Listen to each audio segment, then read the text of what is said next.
إن الحمد لله نحمده ونستعينه ونستغفره ونؤمن به ونتوكل عليه ونعوذ بالله من شرور أنفسنا وسيئات أعمالنا من يهده الله فلا مضل له ومن يضلل فلا هادي له وأشهد أن لا إله إلا الله وحده لا شريك له وأشهد أن محمدا عبده ورسوله أما بعد فإن خير الحديث كتاب الله تعالى وخير الهدي هدي محمد صلى الله عليه وسلم وشر الأمور محدثاتها وكل محدثة بدعة وكل بدعة ضلالة وكل ضلالة في النار.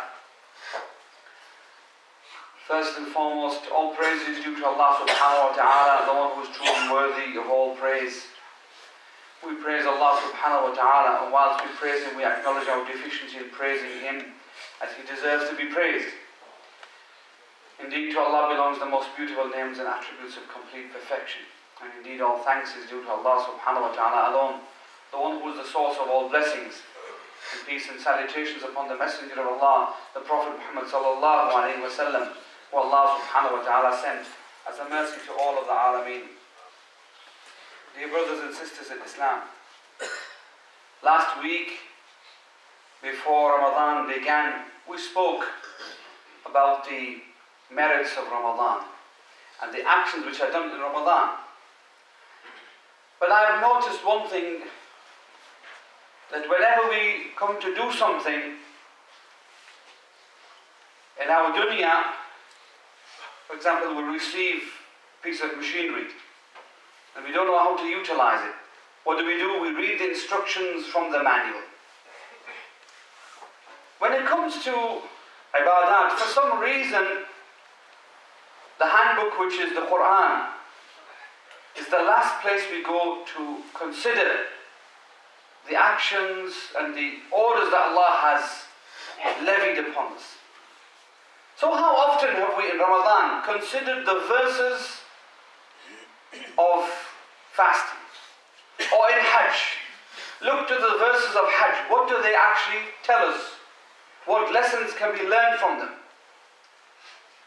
The ayat which talk about fasting, there are so many benefits to be taken from them. Brothers and sisters, this khutbah, inshallah, we will try and look at some of the benefits which are taken from the verses which talk about the fasting. Surah Al-Baqarah, Allah Tabarak wa Ta'ala mentioned those ayat of fasting. بعد أعوذ بالله من الشيطان الرجيم بسم الله الرحمن الرحيم يا أيها الذين آمنوا كتب عليكم الصيام كما كتب على الذين من قبلكم لعلكم تتقون. This ayah here, if we look at this ayah, how does it begin? It begins, يا أيها الذين آمنوا, O you who believe. This is an ayah which appears in so many verses, at the beginning of so many verses, O you who believe. Allah is calling us and describing us with the sifah of Iman. If you look at these ayat, there are many ayat like this. Ya ayyuhalladhina amanu, ya ayyuhan nasu. What do these ayat mean? And what can we understand from them?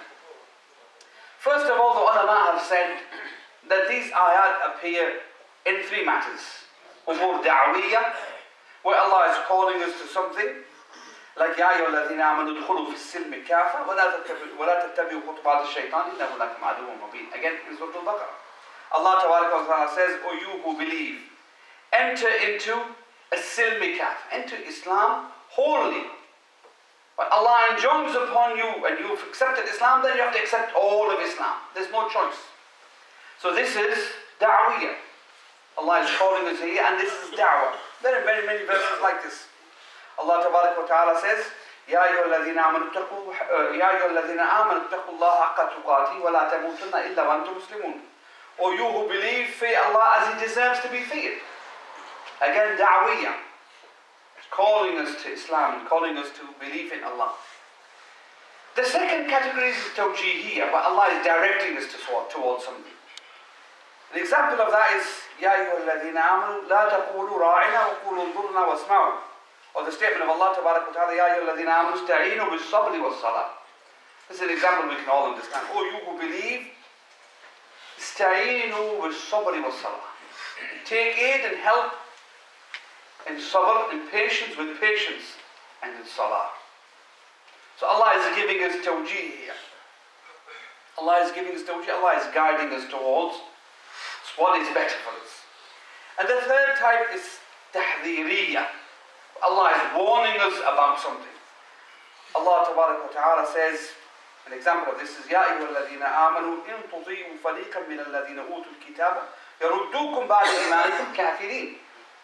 O you who believe, if you obey a group from those who are the people of the book, they will cause you to turn back from faith and to become disbelievers.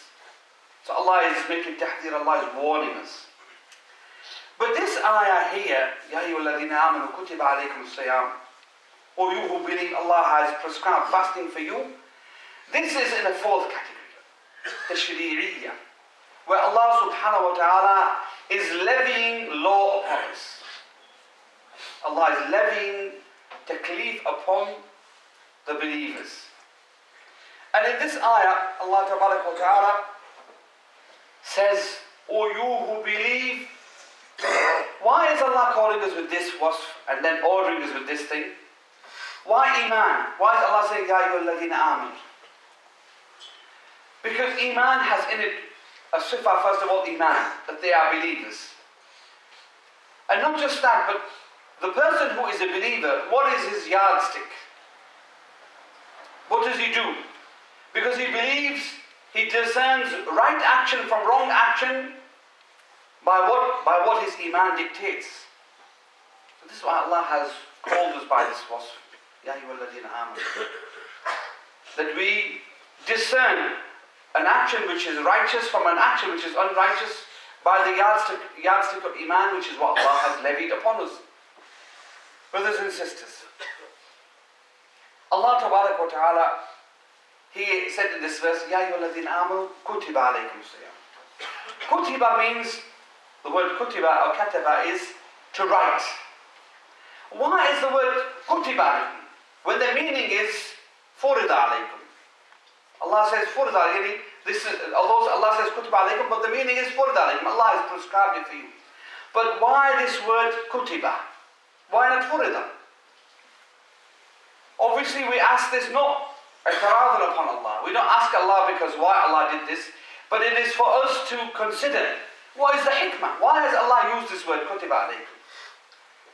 And this is very easily understood. If you think about even now dunya matters, say for example now our child has been bad in school. What's the procedure the school will use? They will give you a verbal warning. But if the matter becomes more serious, you will get a written warning. This is why Allah has said here that this matter is a serious matter. This is why Allah says, kutiba alaykum. That don't just take this matter lightly, but Allah has made this fasting upon you, and it is a matter that you should take with jiddiyah. You take it seriously. Allah Ta'ala made fasting incumbent upon the believers. And whilst fasting in itself, we look at fasting, we see it as something difficult. So Allah Ta'ala in the same verse tells us, كَمَا كُتِبَ عَلَى الَّذِينَ مِنْ قَبْلِكُمْ. Allah has prescribed fasting for you. Or you who believe, Allah has prescribed fasting for you. I may think fasting is difficult. Allah, why have you made fasting upon this ummah? So Allah said, fasting has been prescribed for you as it was prescribed for those before you. The wisdom of Allah, that He has prescribed fasting upon us, and He has told us, this is a consolation, that I have prescribed fasting upon you, and I prescribed it upon those before you. Because Allah's wisdom dictates that fasting is something good for this ummah. And whilst indeed the fasting has gone in stages, from initially fasting 3 days in the month, and then the month being levied upon us, and then that month becoming incumbent. Initially it was a month and you had the choice. You can fast or you can give food. And then Allah enjoined upon us to fast a month, And this option of giving food was not allowed for those people who were able to fast. They were not sick and they were not travellers.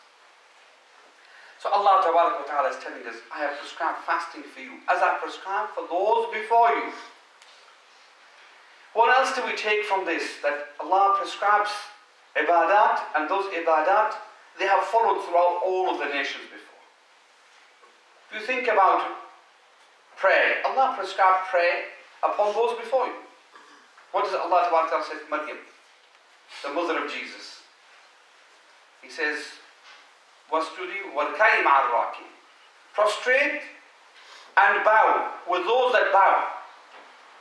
So there was salah at that time. This was salah which was prescribed to them. But then later they changed it.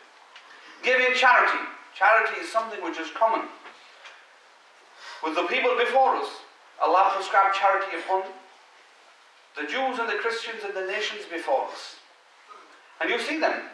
They give charity. In fact, you see them giving charity, and they are very good at giving charity and distributing charity. And some of the biggest charity organizations are the people of the book.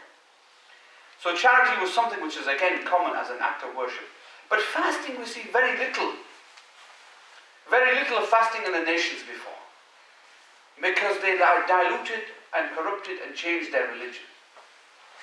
Yet you still find amongst some of the denominations of the Christians, fasting, very similar to our fasting. Very similar to our fasting. Nowadays the common Christian, his fasting is Lent. I'll give up chocolate for a year. And then the next day they go out and buy a Mazda. It is not taken with that sort of jiddiyah. But the believers, they are ordered with fasting. And they take the matter very important. It's very important for them to fast because Allah Ta'ala has told us why He's ordered us to fast. لَعَلَّكُمْ تَتَّقُونَ. This word لَعَلَّ, if لَعَلَّ comes after something which is an order from Allah Ta'ala to do something, then Allah is telling us the ta'leel, the wisdom behind in making this particular worship as a fard upon us. Why Allah has levied it, the wisdom behind it. لَعَلَّكُمْ تَتَّقُونَ. That you become righteous. That you become heedful of Allah. That you are always mindful of Allah. Because the word muttaqun is often translated as fearing Allah. But that's not what is meant by it. It's not only fearing Allah. But there is more to it than that. Perhaps the best description is that you are mindful always of Allah. Sayyidina Umar, when he described this word, at-taqwa, he said, and this is layman's terms, for all of us to understand, he said, you see yourself on a path upon which there is thorns. How will you tread? You will tread carefully, so as to avoid the thorns. So you're mindful of the thorns. The muttaqi is the one who is mindful of Allah. And of course, in the time when a person is fasting, this is where a person should be mindful of Allah.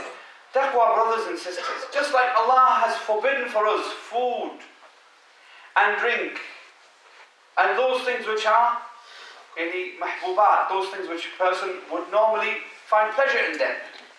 Allah has forbidden us those. Those are provisions of the dunya. And Allah is telling us there is a better provision than that.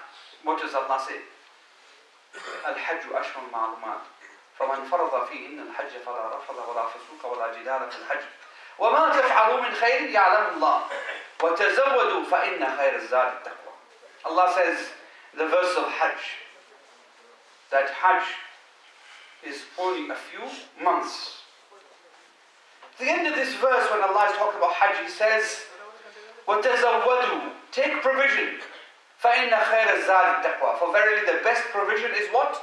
At-taqwa. So just like in this verse, where Allah has forbidden us eating and drinking, Allah has given us a better provision. That provision is at-taqwa. Taqwa is the provision that a person will utilize, and it will take him through this dunya and give him success in the akhirah. That's the best provision. The longest lasting provision. The provision which will never be exhausted. And the provision which at the end will provide us with a natija. And that is Jannah. In the next part of this ayah, Allah Ta'ala says, أَيَّامًا مَعْدُودَاتٍ. أَيَّامًا مَعْدُودَاتٍ. This is just something of benefit to those brothers who know Arabic. If you look at the end of this verse, أَيَّامًا مَعْدُودَاتٍ, there's an alif ta. This is Jam Muannath Salim. This is the normal way of describing or making something which is feminine plural. This is a feminine plural. There is a similar verse which has a similar ending, أَيَّامًا مَعْدُودَةٍ, which ends with only a ta marbuta. The Jews said, لَن تَمَسَّنَا النَّارُ إِلَّا أَيَّامًا مَعْدُودَةٍ. The difference between this verse and that verse is the alif ta at the end. The first verse, ma'duda, this is with a ta marbuta, a round ta. The next verse, which is the verse that we're talking about, it has alif ta in it. Ayyam ma'dudat. What's the difference between these two? The first verse, Allah is talking about the Jews. They said, لَن تَمَسَّنَا النَّارُ إِلَّا أَيَّامًا مَعْدُودَةً. The fire will not touch us except for a few days. They, from their own za'am, they sort of claim from them, they have no writ from Allah or guarantee from Allah. But they claim that the fire will not touch us except for a few days. Ma'duda, few days. Something which can be enumerated. So it's small in number. Because if it's small in number, it can be enumerated. You can put a number to it, 1 or 2 or 3 or 4. But in the verse which talks about fasting, أَيَّامًا مَعْدُودَاتٍ, Allah here used this word, ma'dudat. What does ma'dudat mean? What's the difference between them? In the Arabic language, the Arabs, when they describe something which is غير عاقل and it's feminine, they use the word ma'dudat for something which is a bit more than just a few. So ma'duda is a few, ma'dudat is a bit more than a few.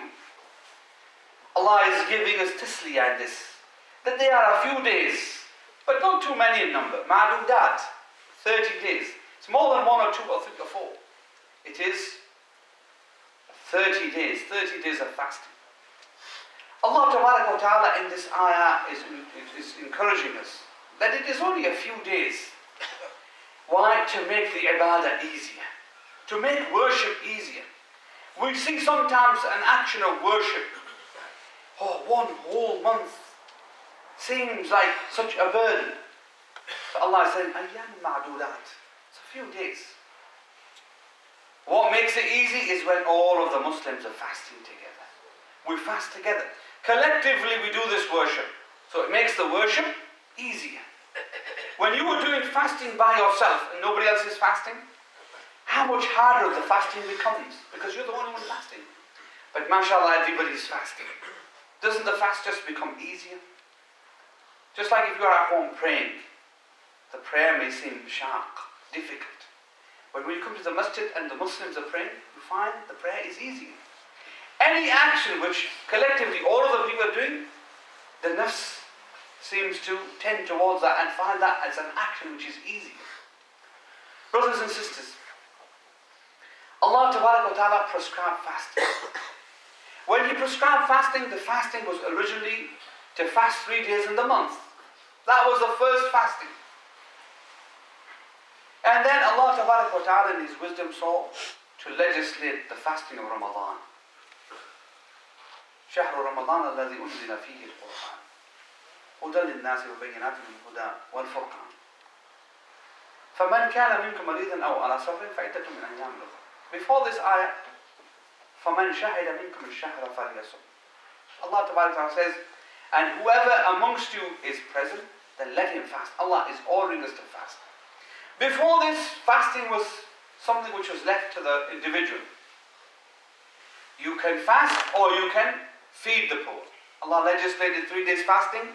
Then Allah Ta'ala decided out of His wisdom that now the people are ready to fast. So He prescribed for them fasting for 30 days. And even that there was room for them. You can fast or you can feed the poor. And then the third stage is when Allah made it fard. Why stages like this? so that the people will find that the action becomes easy for them, that they will become used to it. So Allah legislated it like this. Just like so many other things which Allah legislated. Alcohol.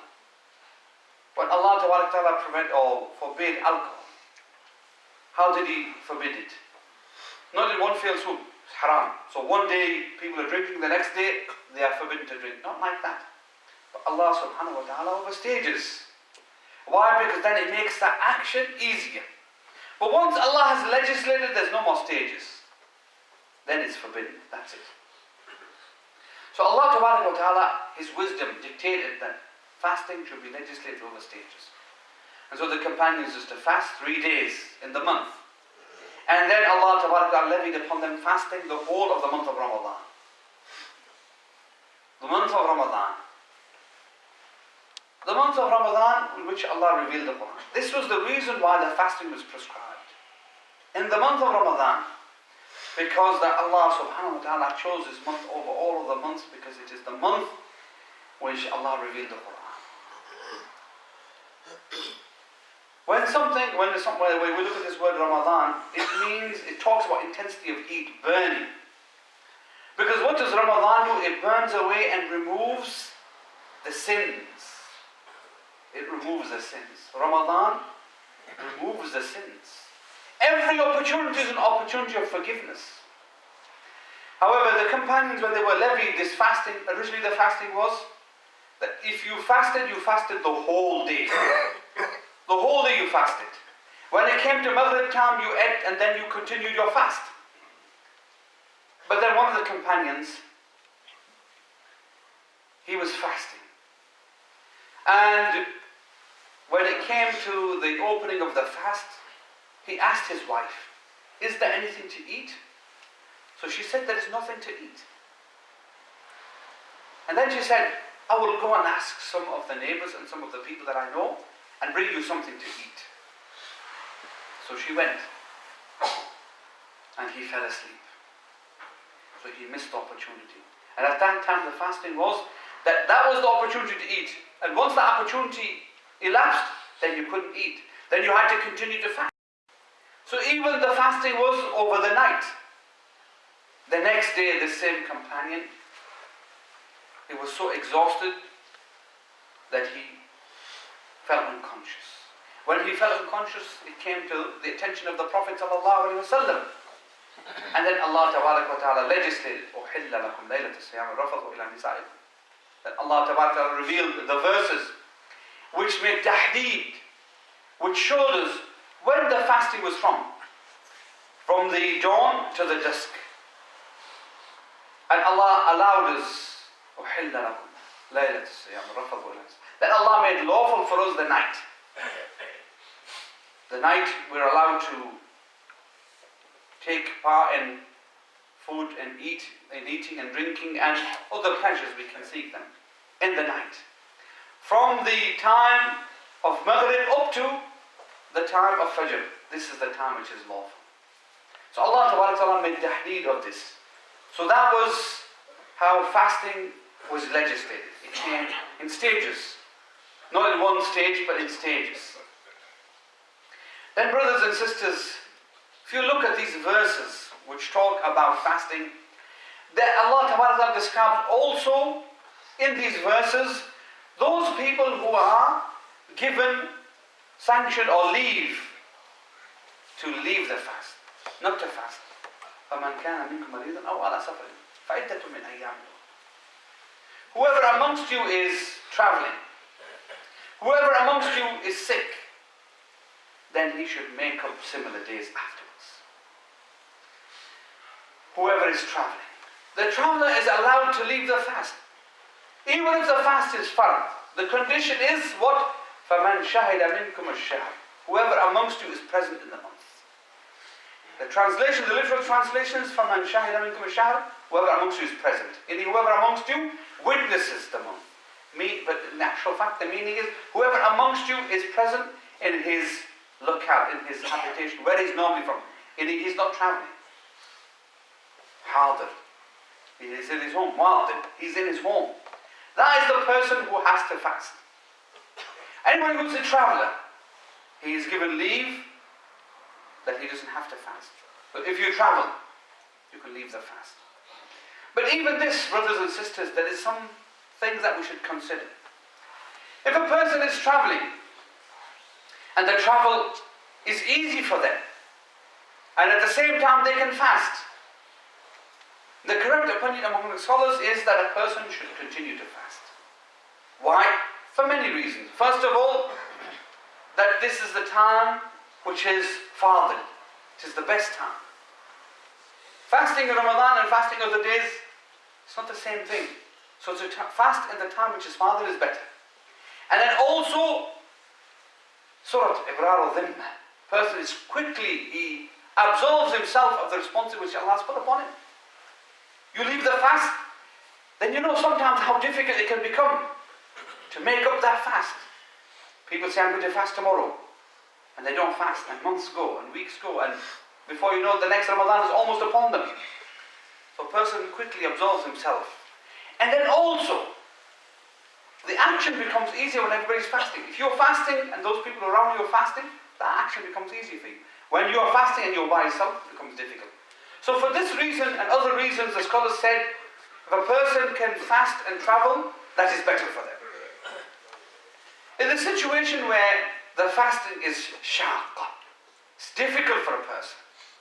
They're traveling, but the fasting is difficult. Then for that person, it's better to leave the fast and not make the fast. It happened at the time of the Prophet ﷺ.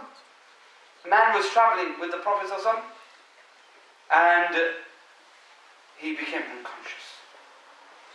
Hadith says, وَقَدْ ظُلِّلْ, the people had to come and they had to shade him. Prophet observed that the people were shading, they were making shade of the man who was lying down. So the Prophet asked, what's the reason that this person is being shaded? So the companion said, Ya Rasulullah, he's fasting. So the Prophet said, لَيْسَ مِنْ التَّقْوَى الصَّوْمُ فِي السَّفَرِ. It's not from piety that the person fasts while he's traveling. It's not for piety for this man who finds it difficult. As for somebody who doesn't find it difficult, it's for him it's piety. Because the Prophet used to fast. I believe Jabir narrates that we were traveling with the Prophet ﷺ, and the weather was so hot that a man would have to put his hand over his head to prevent himself or to protect himself from the heat. That's how intense the heat was. And then he says that there was nobody amongst us who was fasting except the Prophet ﷺ and Ibn Maktoum. So the Prophet fasted. So when it is the choice, given the choice and the person is able to fast, it is better to fast. But when it is difficult, then there isn't choice. The person shouldn't fast. You might ask now, what about if it's in the middle? If it's in the middle, then it's your choice. You can fast or you can leave. However, anybody who's a traveler, if they want to leave the fast, Allah has given him sanction. فَمَنْ كَانَ مِنْكُمْ مَرِيضًا أَوْ عَلَى سَفَرٍ. Marid, the person who is sick. Which person is given this opportunity to leave the fast? What is a sickness? How do we know? Somebody has a headache. Is that a sickness which will allow them to leave the fast? Or does Allah allow them? It's not every sickness. The same thing applies here. The scholars say that a person looks at their sickness. If it is a sickness where they can bear the fast and complete the fast, then they should continue to fast. If it is a sickness which causes the person to become more ill or prevents cure from coming, then that person shouldn't fast. That person shouldn't fast. Especially some of our old people, they're very keen. Maybe they are so ill, but they still insist on fasting. And if you say that that could be something which is really detrimental to you, they would say to you, doesn't matter if I die, but I'd rather die fasting. This is incorrect. This is incorrect. If the fasting is going to be that difficult for you, that it may bring about real severe sickness, something serious, or even death, then it's not allowed for a person to fast. For you, Allah has given you the reward of fasting, but you do something else. Give fidyah. You feed the sick. You feed the sick. You feed the poor. Miskeen. You feed the poor. So you are sick, You can't fast. So Allah has given you another option. The reward for you is the same if you carry it out. That you feed those who are needy, miskin, those who don't have. And as a result of that, you absolve your duty or your responsibility to Allah of fasting. Allah Tabarak Ta'ala at the end of this verse says, يُرِيدُ اللَّهُ بِكُمُ الْيُسْرَ. Allah wants for you ease. وَلَا يُرِيدُ بِكُمُ الْعُسْرَ. And Allah doesn't want difficult for you. All of the ahkam of the Sharia are based on what? On the idea that Allah is most wise. So it says the legislation from somebody who is most wise, the wisest of all. Hakim. And all of that Allah has legislated is justice, adl. So all of the things which Allah legislated, they revolve around these two spheres. That Allah is the most wise, so He legislated this, and Allah is just. And it is out of His justice that He legislated it. So Allah's wisdom that we should fast. The benefits of fasting, the wisdoms behind fasting are so many. There are so many benefits for fasting. But the ghaya is what? What's the reason that Allah legislated fasting? لَعَلَّكُمْ تَتَّقُونَ. That we become conscious of Allah. Conscious, God conscious. Brothers and sisters, the ayat of fasting, they deserve that we should spend time and contemplate over them. We are doing this action of worship that Allah has legislated. Surely we should look into the statements of Allah concerning this matter, so that we can do it with real conviction and understanding. And Allah Tabarak wa Ta'ala is worshipped better when a person worships Allah with knowledge. When you worship Allah having knowledge of Allah, and knowledge of those ahkam, you worship Allah better than a person who just worships Allah and they don't have knowledge. Prophet said, فَضْلُ الْعَالِمَ الْعَابِدِ كَفَضْلِ عَلَى أَدْنَاكُمْ. That the merit of the person who is a scholar over the one who is not over one who is just a worshipper is like the merit of me over the rest of you. There is no equal. They cannot be equated to one another. The alim and the abid cannot be the same. Just like the Prophet, he cannot be equated to his companions. There is no companion. Even all of the companions put together couldn't equal the Prophet because he's the Prophet of Allah. So brothers and sisters, knowledge helps a person to worship Allah correctly. A person may do many acts of worship, but because he doesn't have knowledge of how to utilize his time better, he doesn't worship Allah like the person who is an alim. So brothers and sisters, this is just to encourage us to look at this ayat. Time is very short. To look at this ayat carefully and to contemplate them and to try and learn more and more concerning the fasting so that we can worship Allah as Allah deserves to be worshipped. We ask Allah subhanahu wa ta'ala to make us a people that when we see the truth or hear the truth, that we recognize the truth and give us the ability to act upon it. And also make us a people when we hear the false and recognize it to be false, and give us the ability to avoid it.